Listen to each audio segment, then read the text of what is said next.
What's good, y'all?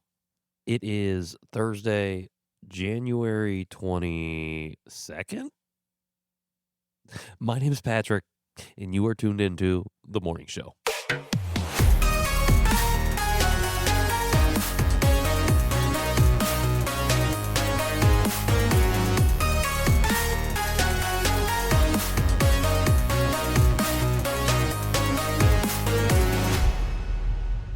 All right. Of the many things that I could be talking about right now, I am going to be talking about what's going on in Minneapolis. Because it is absolutely fucked, and it continues to get more.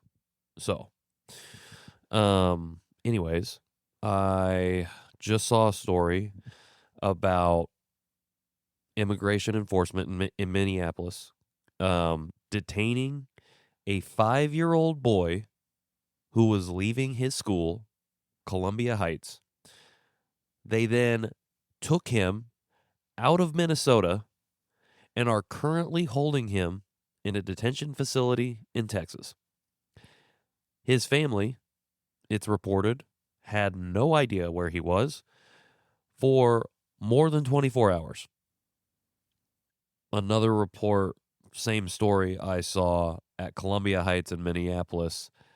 4 of their students have been detained, and 2 of them are currently in Texas as of this report that's come out. It was also reported that immigration enforcement made this 5-year-old child knock on his family's door to try and get his family members to come out. But they were waiting for him at the school. And so they took him to Texas.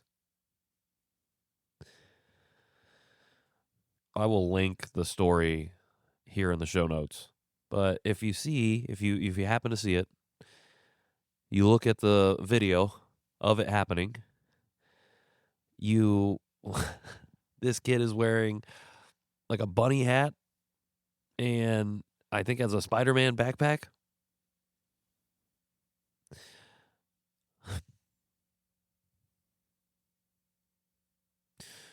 Okay, so obviously I've seen another video, at least one, of a child, young child. I don't think they were 5, but they may have been. They were very young, being held by like 10 ICE officers by a car. And their parent is at the door and won't come out because ICE is going to take them away, obviously. And the officers are like, just come out here. Just come out here. Why don't you just come get him? Why don't you just come get him? And I thought the kid is screaming. And the kid is screaming for his parent. Screaming. I don't care who you are. Actually, clearly, some people don't have souls. And a child screaming is like music to them, I guess. It feels good in their ears. It feels good in their hearts for some reason. Because they don't have hearts. So that video I know has been floating around for at least 3 to 4 months, if not longer. But I've seen other videos of kids being separated physically by ICE agents from their parents when they're already together. I'm almost positive ICE shot and killed somebody in a car with the kid in the back. So kids are like popping up in these videos after Jonathan Ross shot and killed Renee Nicole Good in Minneapolis. You know what ICE did? What that specific patrol was doing? They went down the street and they went to a high school, and there's video of them tackling students to the ground, assaulting the staff and faculty. So they've been doing this. They've been going after these kids. And for whatever reason, people are still defending him. Go check out my thread where I asked Fernando Mendoza where I opined that if Fernando Mendoza would denounce ICE publicly when IU won the national championship, it would be good for the country. And you'll see the kind of people who defend ICE and defend the actions that ICE is following through with.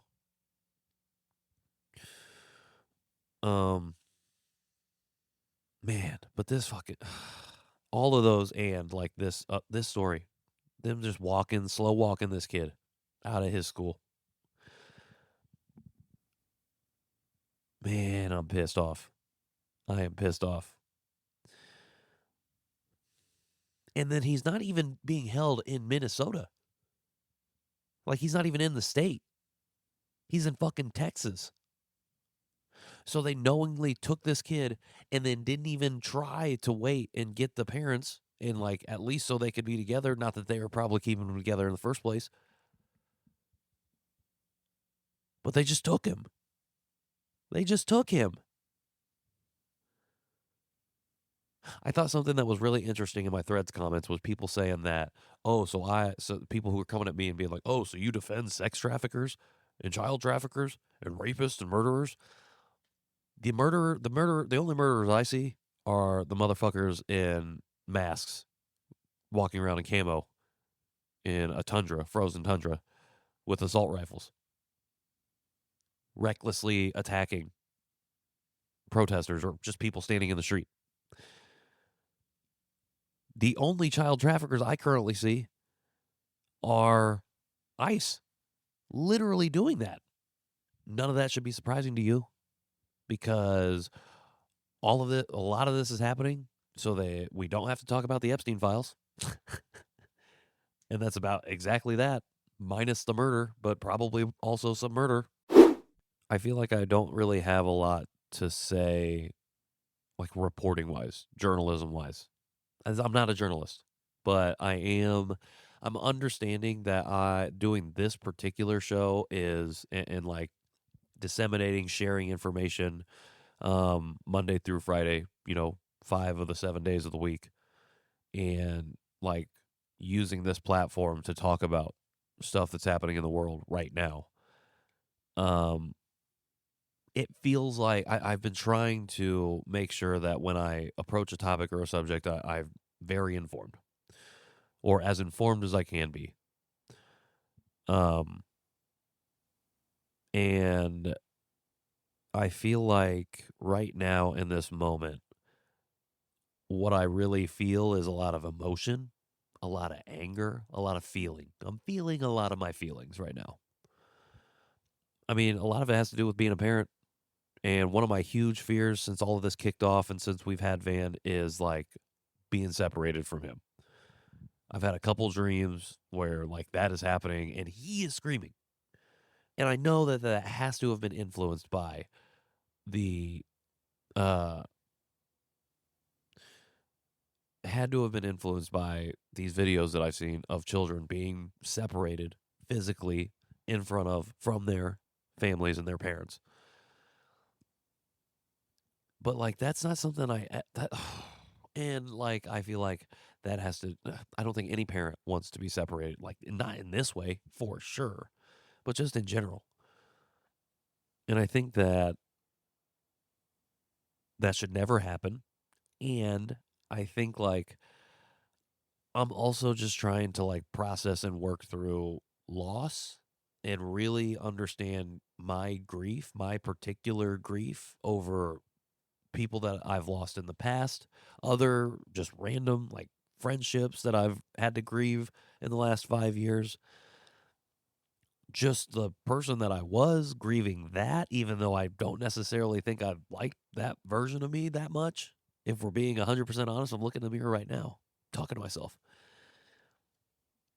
But I'm also talking to y'all, and I appreciate you being here. I'm saying all of this to say, like, I feel like I don't really have anything smart to say about this other than I'm pissed off.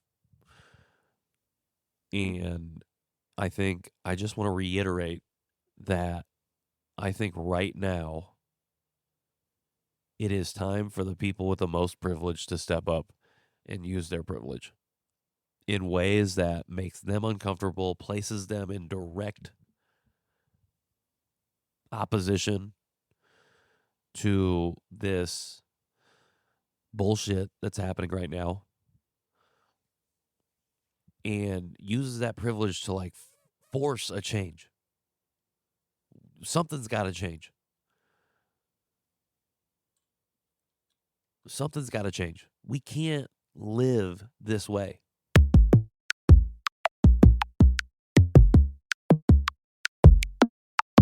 I mentioned it yesterday. I think I might have mentioned it on Monday a little bit, but I have a theory, which is probably not a theory, but and definitely not original to myself, but just based on things that I've heard from other people, specifically from folks in the black community, is that this immigration enforcement has nothing to do is not really about deportation. It's not really about sending people away. It is about labor. So, I'm almost positive I talked about this yesterday, but it bears repeating. When Abraham Lincoln ratified the 13th Amendment, signed it into law, and ended slavery, the South and slaveholders weren't going to go quietly into the dark.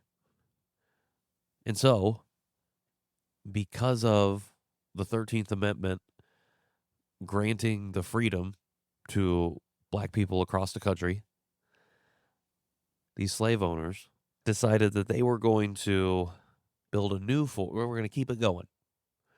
And the way they were going to do that was through prison and jail and quote unquote criminals. Because in the 13th Amendment, there is an exception essentially for. I mean, I don't know if it's exception. Okay, so I got to go back, fact check this 100%. But essentially, I'm pretty sure somewhere in the law, it's like if you are arrested, if you're a criminal, like you can be essentially put in indentured servitude. And then through that, like that punishment, you could pay off your debt, which you were never going to be able to do. So, starting then, up until now, through now, the prison systems, the prisons in America, have been used to create things, manufacture things in the United States. I just started rereading Should We Abolish Prisons by Angela Davis. And in the very beginning, she talks about how when she first started this work, there were, I think, 2 million 2 million people in prison. And she said that if you asked me then, I would have told you there was no way it could get any worse than that. And now our prison population, and then like 30 years later, our prison population is like this bigger than some countries. It's a lot. I don't have the book in front of me, so I can't reference this specific number, but it is a lot. A lot of people are in prison. And those prisoners, part of how they can work off time is by literally working. And because you are a prisoner, a convicted criminal, you're not entitled to even the bare minimum wage of $7.25. I'm pretty sure you're making less. God, I gotta have these stats.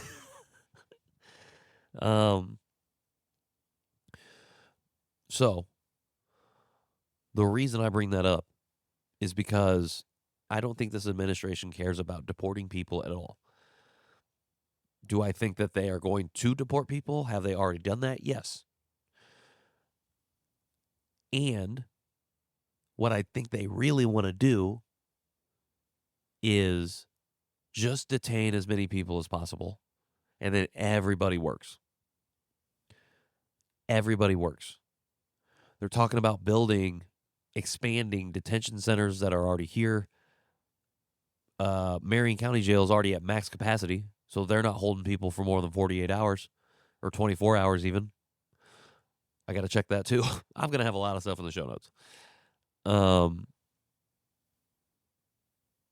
And I think that's their goal, is to just detain, imprison as many people as possible, and everybody works. And then they don't have to worry about relying on other people, other countries. You can just attack whoever, invade whoever, because you are going to enslave not just black folks this time, but at literally everyone who doesn't agree with this administration, and force them to manufacture the stuff for you, the bombs, the guns. That's why you take 5-year-old children and take them out of state and put them in concentration camps somewhere else. Oh, I'm sorry, detention centers. That's why you do that. What other reason do you do that other than just pure cruelty? And you know what? As terrible as it is to say, I hope that it's just out of sheer fucking evil, because the alternative is coordinated, it's systematic, and not good.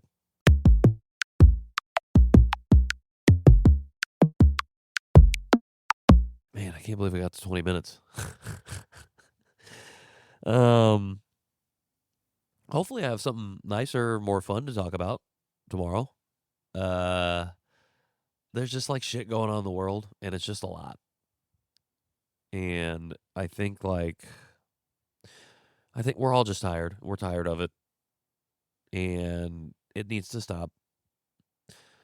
Not for my sake though, like for the people that are literally sitting again in these detention centers, for these children, dude, for the fucking children. If you are questioning what side you're on, ask yourself who is literally on video fucking perp walking 5-year-old children and then disappearing them to other states. Ask yourself that. Ask yourself who is doing that and who is literally on video doing that, and say, and then say, look yourself in the mirror and say, I defend that. I support them. Do it. If you do it, then you're one of those really evil, cruel people. And that's what you do. And hopefully you're not listening to the show. But if you are, and you happen to catch that, like, yeah, hopefully when you look in the mirror, you're like, oh, I don't like that, and I got to change. All right, I'm done. I'm going to go to bed. I got shit to do. Even though it's the morning, I got to go to work. I'm going to work. Yeah. I'll be back tomorrow, talking a little bit about the conversation I'm going to have. That'll be coming out Monday. And yeah, really excited about it. Really excited to sit down and chat with this person. So make sure you tune into that. And until then, I've been Patrick Armstrong. I'll see you tomorrow.